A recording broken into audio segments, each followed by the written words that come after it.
Écoutez, il me revient l'insigne honneur de conclure cette matinée. Tout d'abord, évidemment, cher Bernard, cher Jean-Pierre, merci à tous les deux d'avoir accepté de venir participer avec nous à la réflexion sur le libre accès, les archives ouvertes et en donner tous les enjeux et aussi l'expérience qui est celle de l'Université de Liège, même si à partir de l'exposé je me prenais à rêver, mais nous sommes en France et pas en Belgique, et il y a des choses qu'on peut faire en Belgique mais plus difficiles à faire en France, visiblement. Bien, écoutez, tout d'abord, moi, chers collègues, je voudrais vous remercier toutes et tous pour la qualité des échanges de cette matinée. Merci encore une fois, en particulier à Jean-Pierre Finance et à Bernard Rentier qui nous ont fait l'honneur de leur présence et nous ont fait bénéficier de leur vision, et chacun sait bien la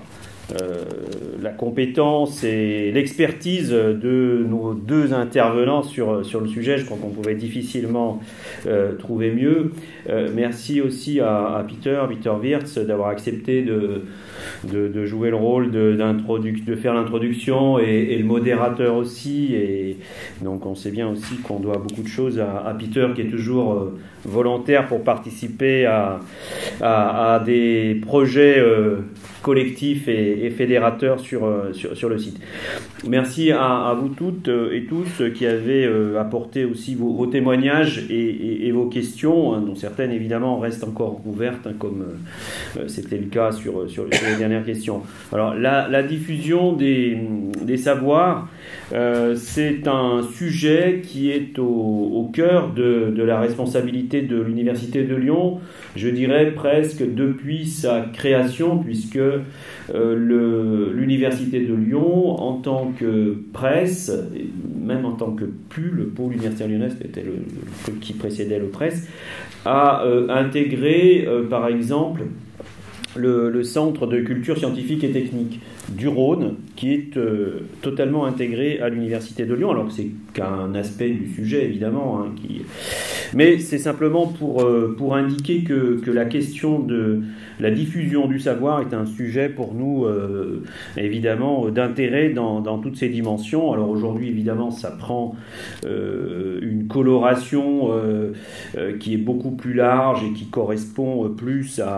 au sujet qui porte sur l'interaction entre dans le cadre du dialogue de la science et de la société plus largement, mais c'est pour dire que c'est un sujet qui pour nous est important et qui pour nous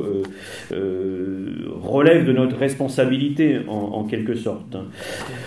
Alors l'Université de Lyon, je dirais la nouvelle Université de Lyon, qui se construit progressivement, souhaite s'engager sur l'accès ouvert aux publications de recherche. Je crois que c'est quelque chose qui est aujourd'hui acquis, au sens où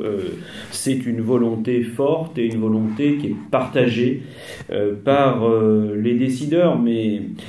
les décideurs, contrairement à la Belgique, ça suffit pas. Il faut aussi que les acteurs, mais on a vu aussi que les acteurs aussi en Belgique ont mis un petit temps pour s'adapter, mais il faut que les acteurs essentiels, les acteurs à la base de cette affaire soient évidemment engagés et volontairement engagés, en tout cas s'impliquent et comprennent fondamentalement les enjeux, tous les enjeux qu'il y a derrière tout ça, notamment l'enjeu évidemment de l'accès à la connaissance, mais aussi, on l'a vu, il y a quand même des enjeux économiques derrière qui sont tout sauf minces. Donc l'Université de Lyon s'engage à favoriser cet accès ouvert aux publications de recherche. Les raisons qui nous poussent à cet engagement, je crois que c'est pas la peine de les développer. Vous l'avez fait très très largement et bien mieux que je ne pourrais le faire. Mais simplement, on considère aussi que c'est une façon de parler de la notoriété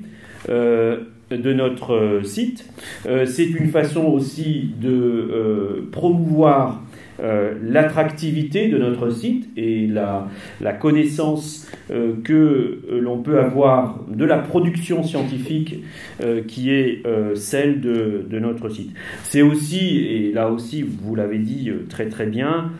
c'est aussi parce que nous considérons que c'est une offre, en quelque sorte, une solution alternative à l'offre éditoriale qui existe et qui a bien été mis en évidence, notamment sur ses principaux travers. Donc voilà, pour ces raisons-là, il y a un engagement clair du site. Alors, ce site Lyon-Saint-Étienne, cette université de Lyon, elle a aussi une place un peu particulière dans le paysage national relativement à ce sujet, puisque il se trouve que sur ce territoire, nous rassemblons 3 institutions importantes et qui jouent et qui doivent jouer un rôle important sur ce sujet. Tout d'abord, l'École nationale supérieure des sciences de l'information et des bibliothèques, l'ENSIB, qui est à Lyon, dans ce campus de la Doua, et qui a un rôle, je dirais, national sur la question des sciences de l'information. Le portail en libre accès de la revue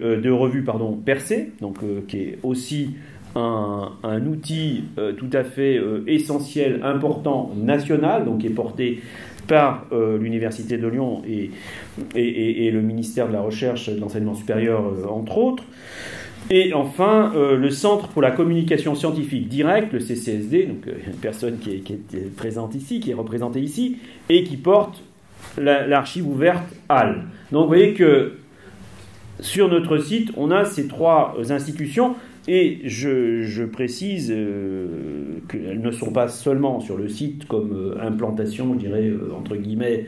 hors sol, mais complètement ancrées dans le territoire, et l'Université de Lyon en est un acteur important, puisque nous sommes en quelque sorte tutelle, entre guillemets, de l'ensemble de ces institutions que j'ai citées. Alors cette situation tout à fait particulière, tout à fait singulière, est pour nous une chance formidable. Et pour nous, une chance formidable pour l'Université de Lyon, mais évidemment, avant tout, pour l'ensemble de ces communautés scientifiques. Et c'est pour cela, je crois, que ça nous donne aussi, en quelque sorte, un devoir particulier aussi, celui de porter une action volontariste en faveur de l'open access. C'est ce que nous faisons, c'est ce que nous allons faire, c'est ce que nous avons inscrit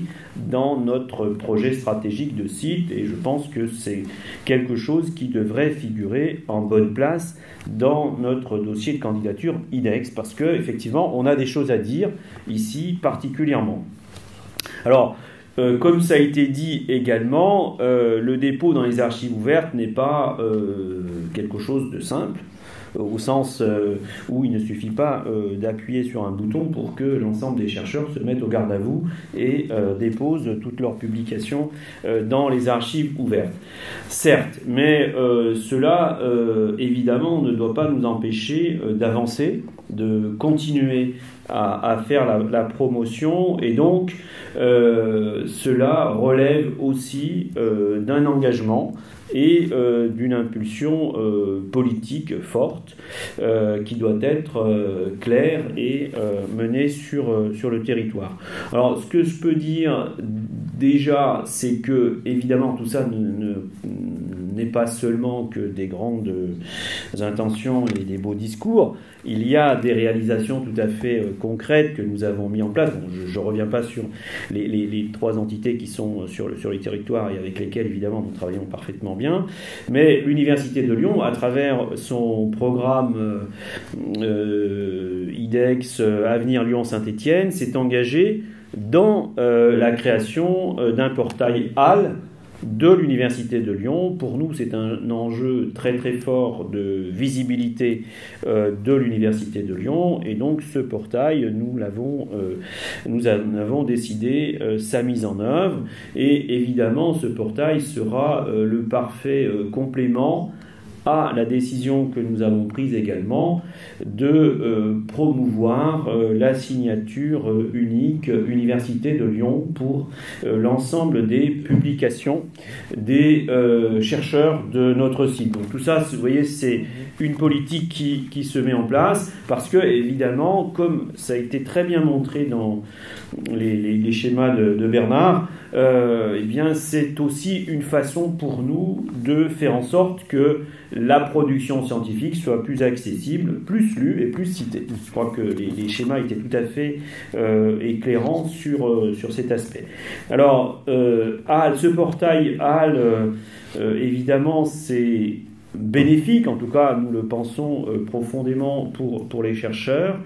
et c'est aussi un ensemble de services et d'outils qui seront aussi développés au plus près des chercheurs, au plus près des laboratoires, de façon à aider au dépôt dans cette archive ouverte, parce qu'on sait bien que si on ne met pas en place les dispositifs d'accompagnement et si possible les plus simples possibles. Je crois que c'était aussi dans un schéma où on montrait que simplement une histoire de un clic avait un impact très fort, c'était facteur 18 je crois, donc c'est tout à fait impressionnant. Donc je crois qu'il faut vraiment que si on souhaite que ça soit développé, c'est ce que nous souhaitons, il faut aussi que par ailleurs, et évidemment nos amis vice-présidents recherche vont aussi nous y aider, mais il faut que ce soit le plus simple et le moins coûteux possible aux chercheurs. Voilà, donc ce que je voulais dire pour conclure, évidemment, encore une fois, vous remercier Bernard et Jean-Pierre pour votre présence ici et tous vos éclairages. Remercier l'ensemble de l'assistance qui démontre aussi, et je crois que c'est ce que j'ai voulu dire, que le site de Lyon a un rôle particulier à jouer sur ce sujet. C'est ce que nous faisons à travers cette manifestation aujourd'hui et c'est ce que nous allons continuer à faire avec votre aide à tous. Et évidemment, nous ne manquerons pas de vous solliciter à nouveau et merci encore.